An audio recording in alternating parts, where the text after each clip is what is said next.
Buenas noches. Hoy tenemos un privilegio inusual. Nuestro entrevistado de hoy es Francis Fukuyama, autor en 1989 de un libro que podríamos decir bautizó la época. Desde la caída del muro de Berlín, la implosión de la ex Unión Soviética, y fue esencial para entender los años que siguieron, inclusive hasta hoy, el famoso libro El fin de la historia. ¿Le parece justo o injusto que sus ideas sean consideradas parte del dispositivo teórico e ideológico del neoliberalismo? Bueno, no creo que eso sea correcto, pero depende de cómo se defina neoliberal. La forma en que uso el término neoliberal se refiere a un cierto enfoque de la economía que se ha identificado con la llamada Escuela de Chicago, que estaba muy comprometida ideológicamente con el libre mercado, opuesta a la intervención estatal, que quería desregular y privatizar. Esta es una escuela que se volvió generalizada y poderosa después de la elección de Ronald Reagan y Margaret Thatcher a finales de los 70 y principios de los 80, y ya sabes, subyace a las políticas que definimos en el llamado consenso de Washington.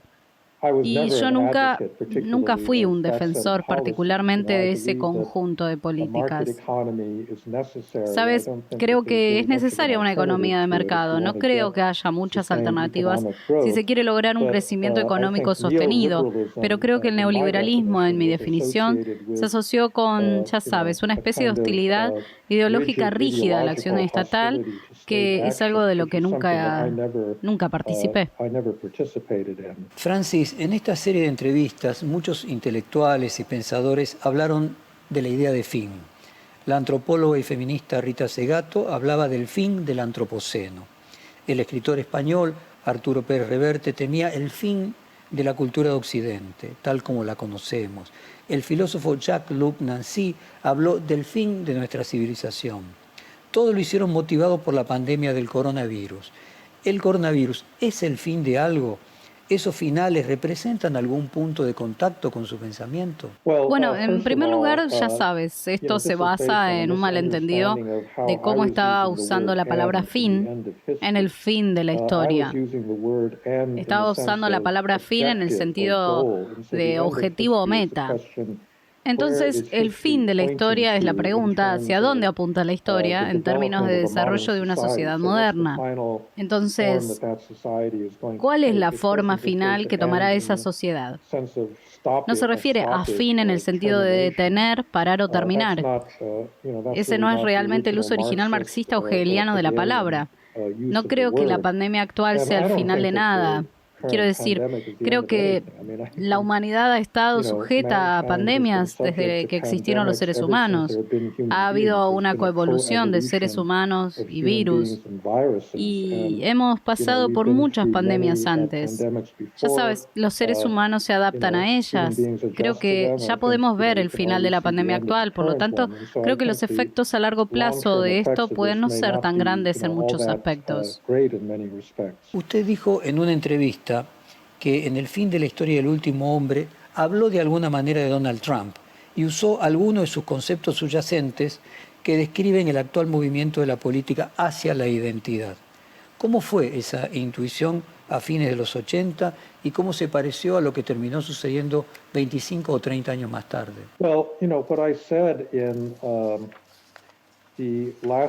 Bueno, lo que dije en los últimos capítulos del fin de la historia y el último hombre es que una democracia liberal exitosa puede no ser sostenible por varias razones. En primer lugar, los seres humanos son ambiciosos y muchas veces las oportunidades que ofrece nuestra democracia no son lo suficientemente grandes para contener su ambición. Y ese es el contexto en el que me refería. Donald Trump, que fue básicamente ambicioso y ascendente como emprendedor inmobiliario. Y la pregunta era, ¿estaría satisfecho con eso o querría pasar a otras cosas? Y resulta que no estaba satisfecho. También tenía ambiciones políticas y ahora estamos viviendo con las consecuencias de eso. La otra cosa que hablé en esa parte del libro es si la paz y la prosperidad por sí solas son suficientes para satisfacer a los seres humanos o si tienen una parte de su psicología que aspira a algo más elevado y no a aspiraciones materiales más elevadas. Sabes, tiene que ver con ideas de justicia, que dije en el ensayo original, fue que si la gente ya no pudiera luchar por la paz y la justicia, entonces lucharía contra la paz y la justicia, porque esencialmente estarían aburridos. Quiero decir, querrían tener más victorias que ganar y montañas que escalar, y creo que en ciertos aspectos eso describe una situación en la que se encuentran muchos países ricos en este momento. Francis, usted dijo, no me sorprende que Polonia y Hungría se muevan en esta dirección, pero que Estados Unidos eligiese a alguien como Trump es algo que no había predicho. ¿Qué fue lo que más lo sorprendió del triunfo de Trump y ahora el de Joe Biden? Bueno, creo que las elecciones de 2016 sorprendieron a todos, incluido al señor Trump. Y creo que las elecciones actuales no fueron tan sorprendentes porque no tuvo un historial de éxito excelente en esos 4 años y así el sistema, ya sabes, de cierta manera, se estaba corrigiendo a sí mismo. Pero creo que el problema más grande, que ahora mismo es mucho más profundo, es que los estadounidenses viven en 2 universos de información paralelos, en los que una cantidad significativa de estadounidenses, por ejemplo, no creen las elecciones del 3 de noviembre hayan sido libres y justas, a pesar del hecho de que lo fueron. Creo que este es un gran problema en una democracia. Porque si no pueden haber acuerdos sobre la base fáctica de una elección política como una elección, entonces no será mucho una democracia. Y entonces esto es algo que realmente me costó mucho anticipar. Creo que una de las consecuencias del auge de Internet, porque hoy vivimos en un entorno mediático en el que se han desacreditado las fuentes tradicionales de información, donde cualquiera puede publicar lo que quiera y lo hace.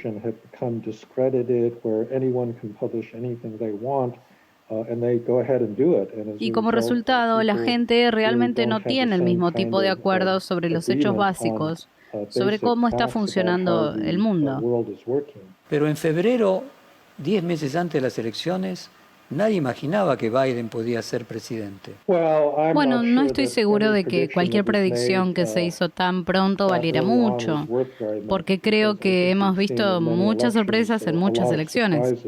En febrero tampoco nadie esperaba una gran pandemia y eso obviamente tuvo un gran impacto en la forma en que los estadounidenses votaron y en la forma en que vieron en la política. Así que no pondría demasiado peso en ese hecho. Francis, usted dijo que la mayoría de los republicanos cree que las elecciones en las que triunfó John Biden han sido fraudulentas y esto sería muy nocivo para la democracia en el futuro. Lo que sucederá de ahora en más es difícil de predecir porque dependerá del curso de la pandemia. ¿Podrá desarrollar su programa Joe Biden? ¿Y qué opinión le merece en particular su idea de Green New Deal? Bueno, creo que Biden ha optado por un conjunto de iniciativas más ambicioso de lo que muchas personas esperaban, con el proyecto de ley de estímulo que acaba de aprobarse en el Congreso. Aún no se ha finalizado, pero ha sido aprobado tanto en la Cámara como en el Senado. Es un gran estímulo, son casi $2 billones, mucho más que cualquier cosa que sucedió durante la crisis financiera en 2008. Y podría ser que las cosas se vean muy, muy diferentes para fines de 2021. La pandemia habrá terminado en gran medida, la gente estará volviendo a los restaurantes, las reuniones y las oficinas, las escuelas estarán abiertas y también es muy probable que la economía estadounidense esté creciendo muy rápidamente. Habrá muchos puestos de trabajo, etcétera. Y eso por sí solo podría afectar la percepción de la presidencia de Biden. Ahora, por supuesto, nadie sabe si esto realmente sucederá. Pueden ocurrir muchas cosas. Podría ser que haya otra ola de coronavirus o mute o algo más se interponga en ese tipo de escenario. Pero sí creo que existe alguna posibilidad de que puedas tener un resultado más positivo, como acabo de sugerir. En los 90 lo que hubo fue un abandono de las ideas del estado del bienestar y muchas socialdemocracias adoptaron lo que se llamó la tercera vía. ¿Qué rol político, ideológico le cabe a la socialdemocracia en el fin de la historia? Bueno, creo que como dije, se necesita alguna forma de socialdemocracia para sostener una democracia. Ya sabes, las economías de mercado por sí solas producen mucha desigualdad. Y a menos que hagas algo o el Estado haga algo para proteger la salud y las pensiones de las personas y protegerlas contra el desempleo, vas a tener una situación muy inestable políticamente porque mucha gente será vulnerable y estará enojada por eso. Entonces, un estado de bienestar es importante. Creo que mucho de lo que sucedió desde la década de 1970 hasta principios del siglo XXI es que hubo una expansión excesiva de muchos de esos beneficios. Y esto es particularmente cierto en América Latina y creo que también en Argentina, donde los países realmente prometieron un nivel de beneficios. Entonces la pregunta no es si debe proporcionar beneficios, sino si son asequibles, son sostenibles, tenemos suficientes ingresos fiscales para mantenerlos. Y creo que muchos países simplemente gastaron demasiado. Entonces, acumularon demasiadas deudas y cuando eres un país relativamente pequeño, como Argentina, en comparación con la economía mundial, no puedes acumular ese nivel de deuda sin que tenga consecuencias muy graves para tu tipo de cambio, la inflación, etcétera. Y es por eso que tuvo que haber grandes ajustes que se hicieron en muchos países en ese periodo de tiempo. Y por cierto, esto también sucedió en Escandinavia. Ya sabes, países escandinavos como Dinamarca y Suecia son famosos por tener estados de bienestar muy extensos. Y cada uno de esos países en este periodo descubrió que tenía que reducir el nivel de impuestos y también reducir u orientar los beneficios de una manera más precisa, porque también habían llegado a un punto en el que realmente no podían permitirse llevar a cabo las promesas que habían hecho.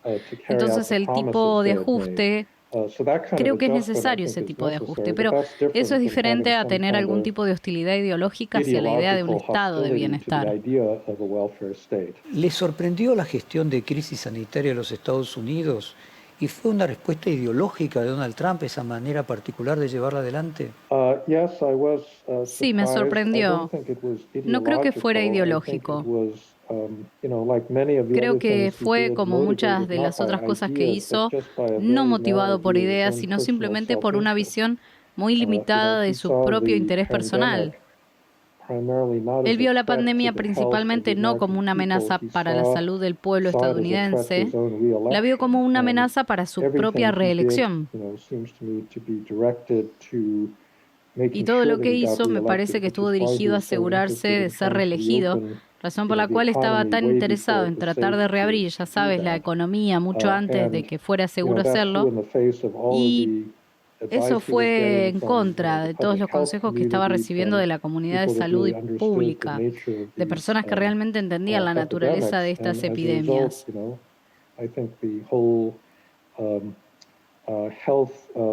Y como resultado, creo que toda la política de salud fue muy mal administrada y provocó la muerte de mucha más gente de la necesaria. Hay críticas similares sobre la gestión de Jair Bolsonaro de la pandemia. Muchos marcan una diferencia con lo que sucedió con el régimen populista de Nicolás Maduro y con el socialismo cubano. Más allá de las lógicas dudas sobre los números en los dos países, ¿por qué a un populista de derecha le fue tan mal y a los de izquierda no tanto? Sí, no tengo una respuesta completa para eso. Hay otro populista que también lo ha hecho muy mal, que es López Obrador en México.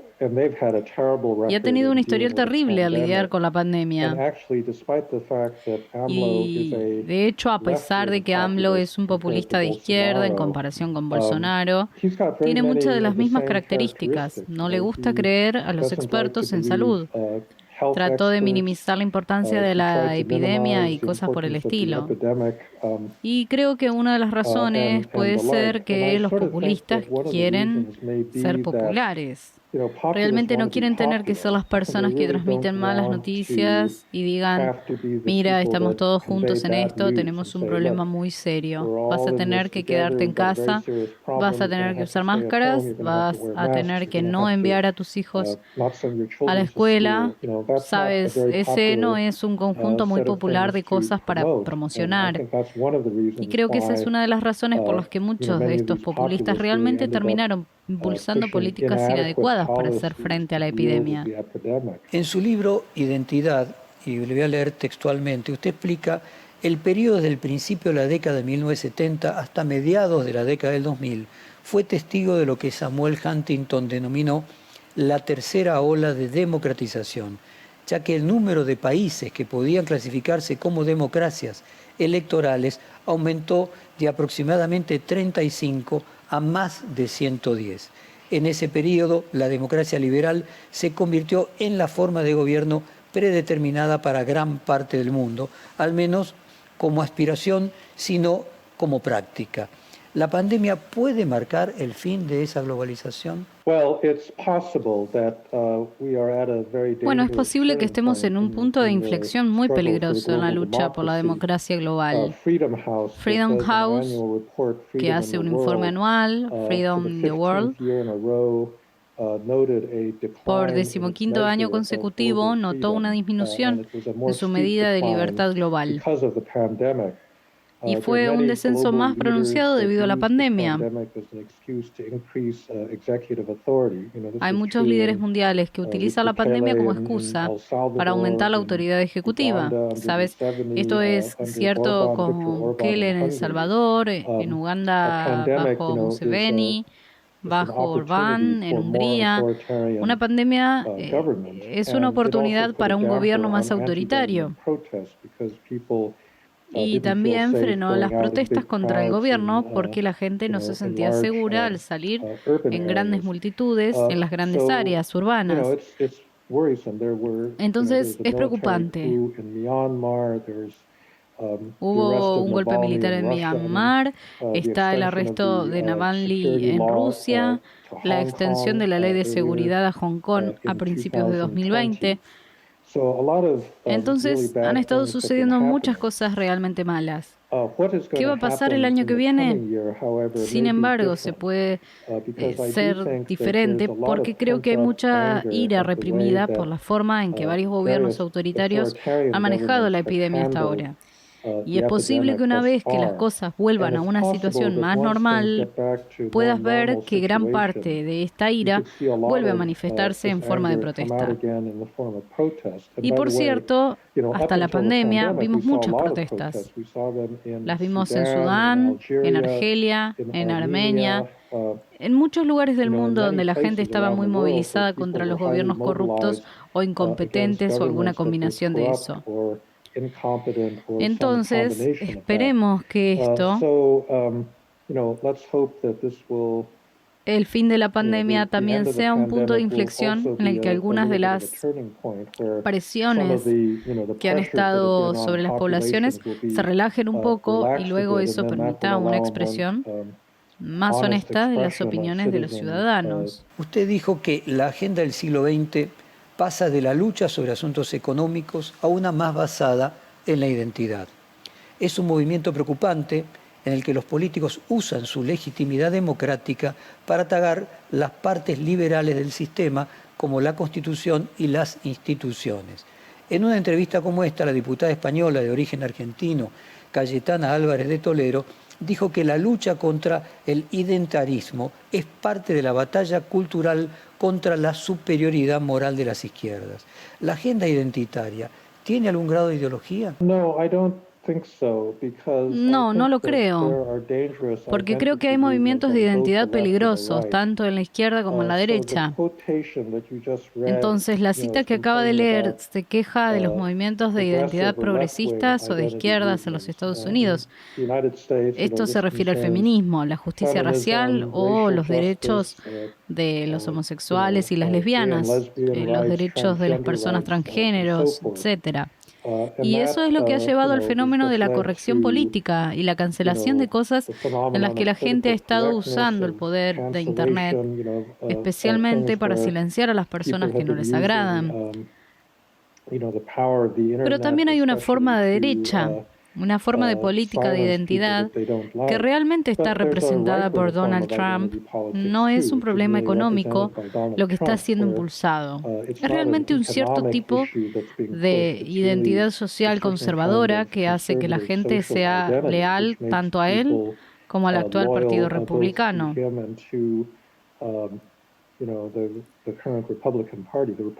El Partido Republicano solía ser un partido sobre impuestos bajos y desregulación y muchos problemas de política económica, pero ahora se ha convertido más en un partido basado en la identidad en cuanto está en juego cierto tipo de identidades estadounidenses tradicionales. Entonces creo que la identidad es algo que puede ser usado y mal usado por ambos lados del espectro político. Profesor Fukuyama, fue un placer compartir esta hora de conversación con usted. Muchísimas gracias y buenas noches. Okay, thank you very much. You're welcome.